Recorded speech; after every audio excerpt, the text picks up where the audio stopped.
Assalamualaikum warahmatullahi wabarakatuh. Perkenalkan, nama saya Lili Farlita, NPM 190108108. Di sini saya akan menjelaskan apa itu pendugaan parameter. Jadi pendugaan parameter itu adalah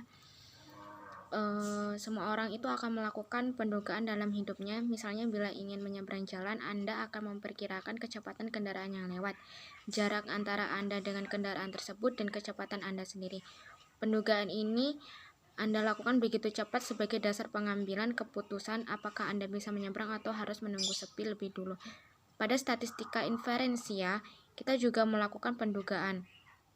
Pendugaan yang dilakukan adalah pendugaan karakteristik populasi dengan menggunakan informasi karakteristik sampel. Pendugaan seperti ini itu disebut juga pendugaan parameter. Yang selanjutnya yaitu tipe pendugaan. Jadi tipe pendugaan itu ada dua tipe pendugaan mengenai populasi, yaitu pendugaan ritik atau point estimation dan pendugaan selain interval estimation. Jadi pendugaan titik adalah sebuah nilai tunggal yang digunakan untuk menduga sebuah parameter populasi. Terus yang selanjutnya yaitu adalah pada pendugaan selang ada dua istilah yang sering digunakan, yaitu tingkat kepercayaan dan selang kepercayaan. Nah, selanjutnya yaitu adalah pendugaan parameter rata-rata populasi. Yang pertama yaitu pendugaan parameter rata-rata satu populasi. Sebagaimana telah diungkapkan terdahulu, ada dua jenis pendugaan, yaitu pendugaan titik dan pendugaan selang. Pendugaan titik itu bagi rata-rata populasi adalah rata-rata sampel. Yang selanjutnya yaitu adalah pendugaan parameter proporsi. Peneliti sering menggunakan sampel untuk menduga proporsi kejadian pada populasi. Misalnya, pendugaan tingkat pengangguran dibuat dalam bentuk proporsi antara jumlah pengangguran dengan jumlah penduduk atau angkatan kerja. Yang selanjutnya adalah distribusi sampling. Populasi dan sampel adalah dua aspek penting yang dalam mempelajari statistika. Beberapa metode dapat digunakan untuk memilih sebuah sampel dari sebuah populasi. Salah satu metode yang paling umum adalah penarikan sampel acak sederhana atau simple random sampling.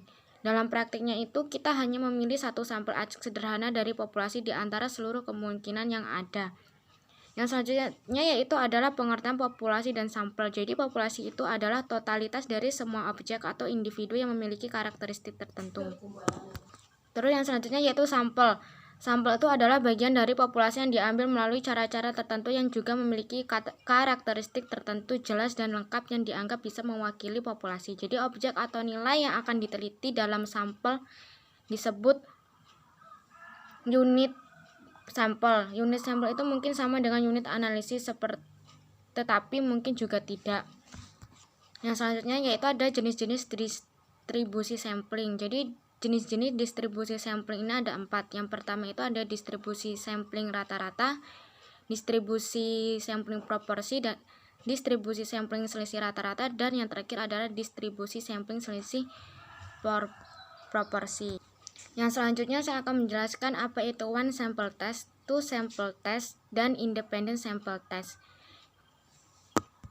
Yang pertama yaitu one sample t-test. Jadi one sample t-test itu merupakan salah satu uji parametrik. Biasanya digunakan untuk mengukur sampel di bawah 30. Syaratnya adalah data berupa kuantitatif dan memiliki distribusi normal.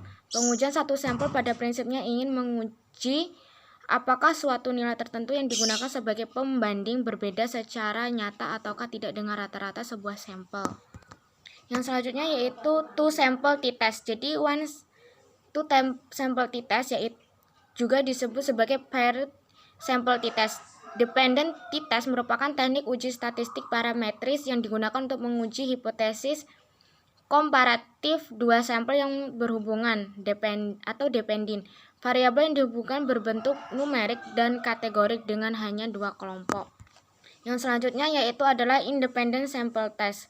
Jadi independent sample test itu adalah sampel bebas. Jadi sampel bebas itu adalah sampel yang keberadaannya tidak saling mempengaruhi.